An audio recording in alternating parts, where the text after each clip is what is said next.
my clicker. Hello. Hi, everyone. I'm Elizabeth. I am so excited to be here. I just wanted to start by thanking Cody and Sadie and the whole Emerging Prairie team for putting this on, but really to have me up on the stage is a real privilege. So thank you very much, especially Cody, the ultimate connector of people. So I just wanted to start by kind of looking out into the room and maybe taking a sense check. If we could say how many people here are entrepreneurs? You could raise your hand. Nice. And investors? A little bit more sparse. And the other connectors and community builders that are making big strides for our community here. Amazing. So a lot of entrepreneurs. That's awesome. So for those of you that don't know me, I'm Elizabeth Tweedale. I'm the founder and CEO of Coco Coders. As Sadie mentioned, we teach children aged 6 to 14 how to code through a subscription-based model. Our first kind of go-to-market strategy is in the B2C realm to celebrate, raising capital. We recently closed our seed round in May of $1 million, which was led by Homegrown Capital. I think Tim is here somewhere. So really, trying to build the ecosystem of, the Midwest and North Dakota from the inside out and expanding that way. Our B2C subscription model is at about $650K ARR, and we're using our new investment to launch our B2B angle, which is partnering with schools and corporates to find more opportunities to distribute our education platform to a broader range of students. So one of the genuine questions that I'm asked every time I come to Fargo is, why North Dakota? So I thought if I start with my entrepreneurial journey, that might kind of tie us all back around, starting in the Midwest, traveling, and then coming back home to build in this great community. So basically, where did we all begin? I grew up in Des Moines. I was very passionate as a child for finding things that were interesting to me and really working out how to monetize them. So my first kind of business idea used stickers as collateral. I was a very poor reader. It turns out I was dyslexic, which is probably why I became a coder and a programmer, because I could find all of the semicolons and errors in books, that kind of dyslexia, as opposed to the one that skips over half the words. So I was in the kind of fourth reading group, which basically gets forgotten about in a public school education system, despite best efforts. So I started monetizing stickers to entertain ourselves, to try to teach each other how to read, because the teacher was very focused on the level 1 kids, that they needed to challenge the level 2 kids to get them to the level 1 kids, the level 3 kids that they would check in, and then we were the level 4 kids, so we were like, okay, what do we do over here? So it was kind of this idea very early of seeing something that wasn't working properly and then figuring out how to fix it. My next business venture was probably my best business model to date. It was actually a friendship bracelet making business. So, in the 3rd grade, it's like all the rage back in the 90s to have, those little braided bracelets. And I thought, wow, this is a lot of work. But all my friends were like, oh, Elizabeth, if you make me one of those, I'll definitely buy it from you. I'll use all my pocket money, and I want this color, that color, the other. So I thought, okay. Started doing that. I'm like, oh, this is way too much work. So I convinced my mom to buy me all of the different colors of threads. And then I went to school and I said, okay, look, I'm going to teach you how to make the bracelets. You make the bracelet for yourself, and then you pay me for it. And so I basically did no work except for just teach them how to make it themselves. I'm still working on trying to find a very efficient business model like that, but we're getting there. So I think it just is starting to kind of show that an entrepreneurial mindset is something that can be instilled at a very young age just by recognizing a problem or something that you're interested in out there and then going for it.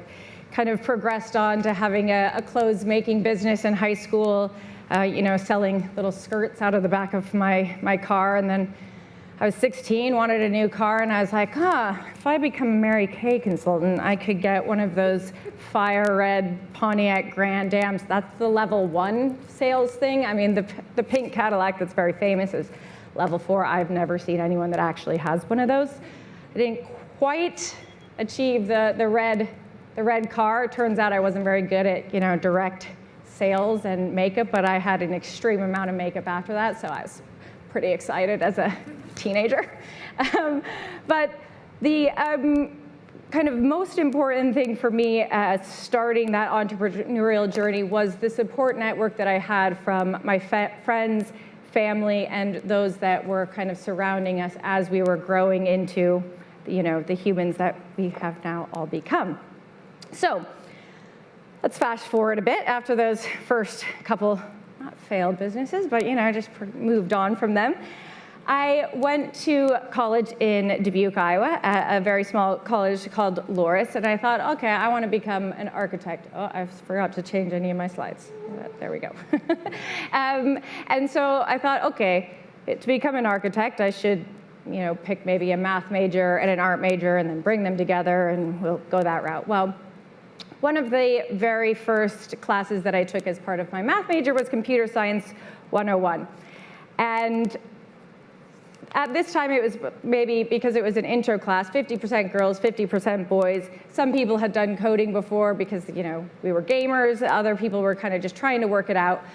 But the first assignment was to create an inventory program. So again, coming back to something I was interested in, I was like, wow, I've got all these clothes. I'm going to inventory those. But the assignment was to make an efficient inventory program. So back in those days, to turn in your project, you had to print out your code with very specific margins, very specific typeface, and you couldn't actually turn your code in unless it could compile and run. So it wasn't like the USB days where we could actually hand in our code to the professors. Of course, we probably could have emailed. So we turn up on Monday morning, first assignment in after the beautiful Hello World screen that is probably one of the most exciting points of becoming a computer scientist, is when you actually make something happen on the screen.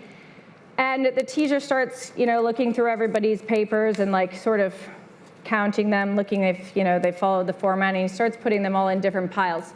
And I'm like, oh no, mine's in a pile by itself. It's really, really embarrassing. And some people came in with 20 pages, and I was like, oh, that's really impressive. So then he's like, okay, everyone in this pile gets an A, B, C, D, E, F. And I was the only one that got an A, and I was like, okay, that's really weird, because it was all about making an efficient program, and I had created my whole code in 2 pages. And that was a really important moment for me in my education, because it was kind of this sense of achievement that I had no idea had existed before, from that early reader that was the last person in kindergarten to read the sentence off the board. I mean, super embarrassing, second to last day of school. I almost didn't get my marble in the jar, and then we would have never had the cookie party that we were trying to work the whole year for. So I found this subject that didn't have a right and wrong answer, that there were a million different ways to solve a problem, and that creativity and efficiency in figuring out what that problem was something that this newfound subject matter could give to me. So quickly changed my major over to computer science, and started to and that really instilled a lot of passion for kind of where Coco has come out of now. So mentioning the 50% girls, 50% boys, and then progressing on to my major, I was the only female that graduated from my major, but it was like something was missing, because we all bring different things to the table, and the kind of early projects and things, and if it hadn't been for that one assignment that gave me that sense of stability for computer science, yeah, I probably wouldn't have taken it. I would have taken my first class and then back into my math major. But if we could create a program that actually entices all people into learning in the ways that they're comfortable with, then that would be something transformational and would create better projects. And I keep forgetting to change my slides. Doesn't matter. Life outside of just our what we're used to in technology. So flash forward again. Let's talk about after college and after university. So I did end up getting my master's in architecture and then moved to London. I was working on some amazing projects using that computer science and code to actually create buildings like the Gherkin in London, or I also worked on the Apple campus in Cupertino with the kind of circular modular walls and those kinds of things, writing programs to design and define the geometries behind the architecture and then draw the floor plans, and similarly like the inventory programs of how to actually specify the buildings, blah, blah, blah. While doing that, I also, designing corporate real estate, again, coming back to seeing those problems or seeing opportunities, thought, okay, there's a huge problem in corporate real estate. And it's not an architecture program. I mean, I loved, LEED certified buildings, all of that good stuff, all the things they actually teach you in architecture school, but I was like, this is actually, there's a big people problem. Because interestingly, the Apple campus is all modular, so you can change the walls, you can make bigger offices, smaller offices, and I'm thinking, it seems like a lot of work, kind of coming back to the friendship bracelet making business, like who's gonna actually wanna move the walls? Because one day you have an office that needs like 6 desks, and the next one you need 8 desks, so we're just gonna move the wall over, we're gonna bring a few desks in, fold down the walls, I mean, all this stuff, and I'm like, can't we just move the people around? So I co-founded my first tech company, which is called GoSpace AI. And again, coming back to that first computer science program, I thought, okay, how do you deal with a problem like dynamic resource allocation? People moving in space and time and trying to get teams together that need to be together, or in finance, teams that shouldn't be together. Finance can't really talk to the legal function. They kind of need to have some Chinese walls, all that good stuff. So created a new AI that we patented and grew the tech team, which essentially thought about a new way of allocating space and time and people together. So imagine getting your teams in the right place with the right amount of space and also proximity to each other. Believe it or not, that was actually a thing before COVID, but it was more about if we can downsize our real estate portfolio, we can also turn off floors, save all the CO2 emissions, all that good stuff. But post-COVID is now definitely more of a thing because we hardly go into the office. So it's really progressed and has been an exciting journey there. When I co-founded that business, I was the CTO. It was very interesting, going and raising investment and that whole journey, but I was not the CEO raising investment. So I at least got to kind of tap into how that might happen. And while working for all of the architecture firms and designing that, I thought, okay, I've designed these buildings. I couldn't have really done this without code. And a lot of the contemporaries that I had gone to school with were still at the very low level of architecture. And you go to architecture and you get to design all of these amazing things like playgrounds or skyscrapers, and then you actually go and work and you're drawing door details. I mean, it is very boring. Or reflected ceiling plans. If anyone's seen a reflected ceiling plan, it's painful. So they were all trying to teach themselves how to code because they're like, Elizabeth, you just went into the specialist modeling group, you kind of sideswiped everything, and you're actually still designing stuff because you have this other ability. But they would then say, okay, so I'm going to teach myself how to code in Python so that I can actually, become a specialist modeling group participant as well, move up the building and the floors, and they were really struggling because they didn't actually understand the core fundamentals of computer science or programming languages. Why should I learn Python over JavaScript and all these things? So I thought, this is something that everyone's going to need to learn how to do, whether we're in finance or architecture or farming. Obviously, ag tech and all of that kind of stuff is really important, and it's something that we wouldn't necessarily think are technology-related jobs. It's not necessarily, the sexy unicorn SaaS companies necessarily, but actually real-life applications of technology in the world around us. So, sorry, give me a second. At that time, I was still living in London, and I had 2 small kids in the English schooling system, which was fascinating in and of itself. Growing up in Iowa, not being able to read, my kids were reading Harry Potter at the age of 6. I'm like, yeah, I could read 1 line off the board at that age. So, I would like to say, after 18 years of education, or maybe call it 12 years of education, American system and the British system, we generally tend to end up in the same place, but the English system focuses entirely on those first 6 years of education, which then leaves a big gap in how we form ourselves as small humans. It leaves out creativity and that kind of sense of self-worth, or are you the one that's going to make the skirt business, or are you the one that's going to be the epic gamer or the ping pong champion, all of those things that actually are bred into our American way of educating our children. That was a missing piece. So saw these kids that were taking really, really extreme tests at the age of 7 and 8 and thought, okay, they need this foundational knowledge, so I'm going to start a business to teach the kids how to code. Lucky for me, within the next year, computing actually became part of the national curriculum in London or in England. And so it kind of made it easier because I had sort of foreseen this problem, but I could also go to independent schools and school boards and say, I can deliver this. It also presented an opportunity to think about how my education in computer science was delivered to me and delivered to my peers. Having originally been formed, interestingly, computer science was invented by a female, Ada Lovelace, which I think kind of connects those two sides of the brains that were very good at multitasking. And it was first delivered in universities where only men could take it. So you have this difference between kind of the creation of this subject that's not like math. There's no right or wrong answer. There's just a lot of different ways to find your pathway to get there.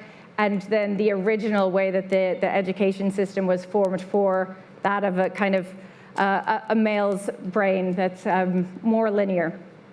And I found that kind of relationship really interesting because I had worked with building my own tech teams with men and women and saw that we both brought different things to the table. So I went back to the drawing board and recreated how I thought computer science should be delivered to children. So really researched what's the difference between the brain of an 8-year-old boy versus an 8-year-old girl versus a 10-year-old boy versus a 10-year-old girl, and everybody brings different things to the table. I mean, yes, it's of course like overgeneralizing, but the competitive nature of an 8-year-old boy is super helpful when you then get the girls in the room that are asking questions. One of my first classes that I created for my business Cypher was kind of a room of 8 boys that these kids would become computer scientists, whether you helped them or not. It was me, the gamer.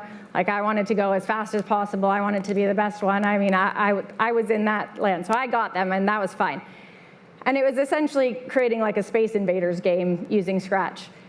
My next class was a class of 20 girls, and same exact game, but the interesting thing was they were creating stories within their programming. So by the end of the class, they didn't quite, some of them finished, some of them didn't, some of them had like 2 lines of codes, but they had stories built into it, like one had a little alien, and they were like, okay, well, I'm going to have donuts fall down, and then if the alien gets the donut, it gets a little bit bigger. And so, I mean, that was not written into the code before, right? It was like a bullet comes down and it crashes into the plane. I mean, it's very, the typical thing. And I thought, okay, again, an aha moment. We need to take the way that we're thinking on both sides and combine those together. So long story short, I founded a company in London called Cypher, which was teaching kids how to code in person, so after school clubs, holiday camps. And this was the first time that I went out to raise investment. I said, okay, how do I, I'm in there teaching it, but how do I scale this? So thought of it more as like an event planning business. If you're holding one camp here, why can't I hold 20 other camps at 20 other schools and just have my little packing system and distribute all the things and hire all the teachers? So that was great. But the kind of need for, again, making things more efficient or more accessible or bigger was still there. So when COVID hit, we pivoted online, as did everyone at the time. But the interesting thing was that we transitioned all of the students to learn in an online environment, which was really, new at that time.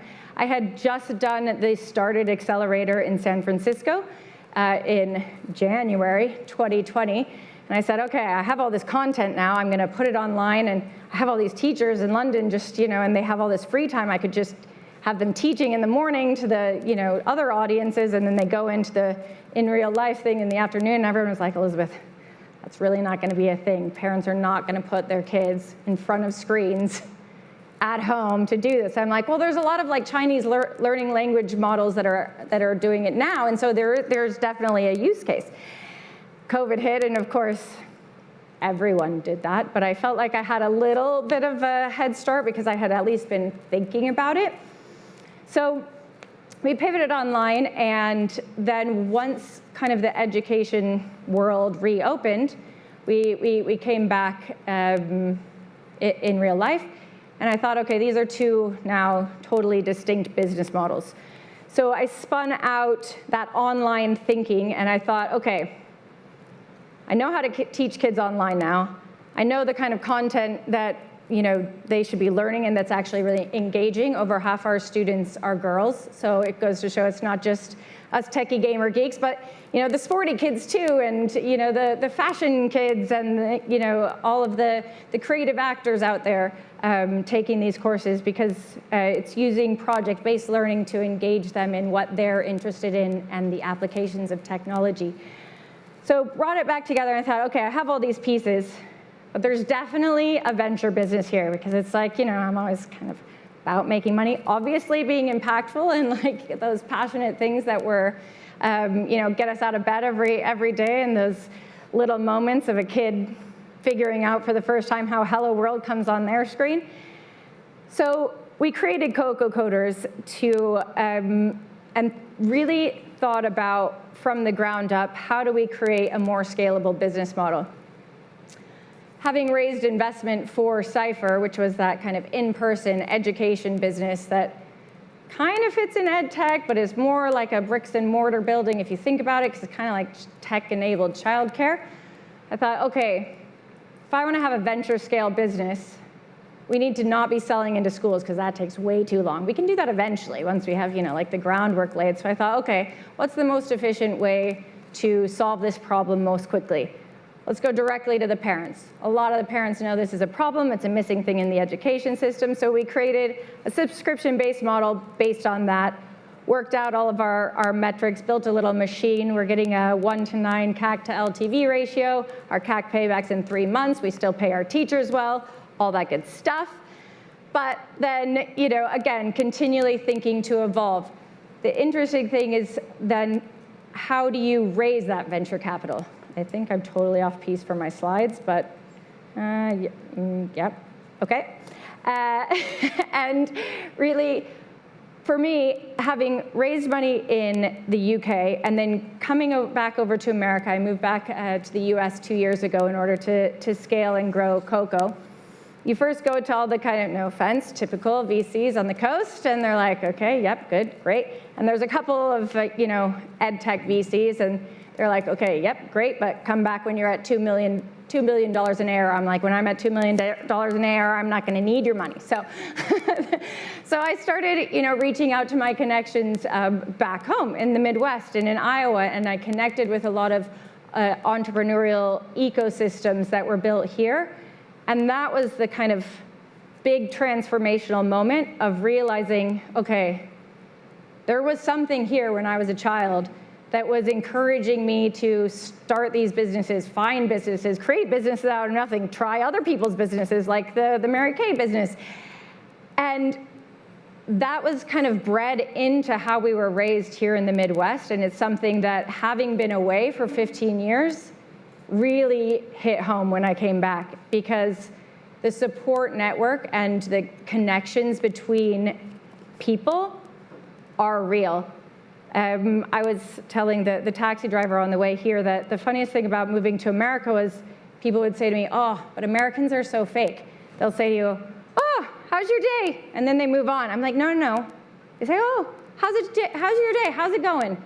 But they wait for the answer on the other side, and if you say, oh, it's kind of crap, then they follow up. And they're complete strangers, but we actually put in the effort to care about each other. And if we say we're going to do something, we actually follow through and do it. So I came back and I thought, okay, this is something we need to build from the inside out. So I connected with a lot of other entrepreneurs and was introduced to Tim at Homegrown and Ben at Generator and a lot of kind of the North Dakota, South Dakota, Iowa, Minnesota investors, and even the ones that said no for this time were so much more open and engaging than any of those kind of other, experiences that I had had across the pond or in the kind of more, typical tech industry. So I guess what I'm getting at with that is that don't underestimate the connections that you make locally, and that the sexy kind of, big typical places to raise money aren't necessarily what we need here in our ecosystem. So, okay, I have a couple more points. That was kind of a full whirlwind tour of my story. So now we'll get back to the kind of key points. So everything's about connectivity. And that first starts with the people. So I'm actually an introvert. I know it seems like I'm outgoing, but it really overwhelms me to meet people. But I found that over the years, I can find a connection with anyone. And people are what are going to take one person with an idea by herself to a global company. And so whether that's your customer, because you're like, oh, I'm a parent and my kids are really nerdy, they're like reading at the age of 6, like whole chapter books, makes me feel really bad, but they're missing this piece. So maybe other parents think that their kids need technology, and connecting with parents and on a personal level is that connection piece. Your customers are the people that are going to be buying your product. So it's not just creating something in an abyss that you think people might like, but let's go and talk to them and figure out what they actually like and what they need and what their real pain points are, even if you've experienced it yourself. The second thing are the people that you work with. Again, you can't build a business on your own. I have one of my employees here, Marius, who joined us 6 weeks ago. And I think on our interview, she's like, oh, this isn't really like a real interview. We were talking about like weightlifting and how much can you squat? And I'm like, yeah, that's what I do. And so she's like, that's what I do. And she was from Vegas, and I was in Nevada as well. Connecting with people that are going to help you build your business is super important. And some of you might be kind of considering your first hires, and as an entrepreneur, especially in the very early days, you do everything. We're like Renaissance people, and we're living in a day and age that's very much built for specialist people. So I could do a little bit of everything, and when I would sit down and say, okay, I'm really overwhelmed, I can't take this to the next level, it's like, making all the bracelets myself. I'm like, how am I gonna outsource some of this? And I remember sitting down with a tech accelerator that I was doing in London, and my mentor, who then actually came to work for me, said, okay, Elizabeth, just write down all the things that you do in a week, categorize it out. So I did, and I realized, wow, I'm spending like 30 hours a week on graphic design. Like, who would think having like a coding business and a software tech company that you would be a graphic designer? Luckily, that was one of my minors, so it was sort of fine, and I liked doing it. But I was like, yeah, that is a really big waste of my time. So my first full-time hire was a graphic designer. Seems really weird, but actually it makes sense. But when hiring that person, I also had a deep appreciation for the fact that she was a specialist. And so even though I could do it, she could do it even better than I could and way more efficiently. And time is money, and our entrepreneurial time is even more money. So, hiring the people and connecting with the people that are going to help you build your business is super important. The last kind of thing is the investors themselves. So for Cypher, my business in London, it now runs on its own. It's profitable, has a whole team that runs it. And in grand total, I raised 1.5 million, but over, 6 years. And there's, angels that come in right at the beginning, getting your first angel, getting your first employee, firing your first employee, that resilience that all of those things take and are building those foundational skills as an entrepreneur are going to mean that the next time you fire or hire or raise investment, it's a little bit easier. But choosing the investors that are in the journey with you and not your mother's entire savings pot. And I'm like, okay, so if this doesn't work out, guys, my mother's going to be living with me until the end time. So, but you have people that are there to support you. And again, coming back to raising investment from within the Midwest and from those genuine connections and core values that we've built here as communities is super important, because they're actually there supporting you and not pushing you to find your exit or widen your margins, because they know that yes, you're making an impact, but you're also making money, and you might have to pivot and go online, or you might have to, throw away drones and go to like little Land Rover robots, whatever it is. So choosing those people that you can actually connect with is the most important thing. I know I'm out of time. It's a couple more minutes is fine. Sorry. Okay. So, right. If we're thinking about North Dakota and the ecosystem that we're building here with entrepreneurs, with this access to capital and the connections that we can make, there was somebody yesterday, the deputy lieutenant mayor, said, but one of our biggest problems in this state is the workforce and building that workforce. So what I would like to propose is that we think about where we need to build that workforce from. So we have amazing talent, we have the capital, we have entrepreneurs that are super motivated, but where do we get the tech pipeline? Well, studies show that unless we just secure an interest in STEM and technology before the key age of 13, that students won't go on to incorporate it into their future careers, their future education. So it's a real cutoff point that gets very much overlooked, because we think, we need more academies like Emerging Digital Academy, which is great, but how do we get that pipeline? So that's something, like I've spoken to Blaine about. It's like, well, we need to start early when the curiosity is still there, the inhibitions are not there. One of the things I always love to say about curiosity, which is one of my colleagues brought up the other day, was that we're all curious, but the thing that actually stifles it is fear. So if we can just remove the fear and remove the kind of inhibitions that naturally get placed on little by little by little, so we can't even tell, then that curiosity comes back. And that is the opportunity that we have in that, K through 8 age range. So, on to my last 5 key lessons. I know I'm over time, sorry. So the kind of takeaways that I have for the entrepreneurs, I had all these notes, who even knows what they said at this point, are, yes, here we go. Stay curious.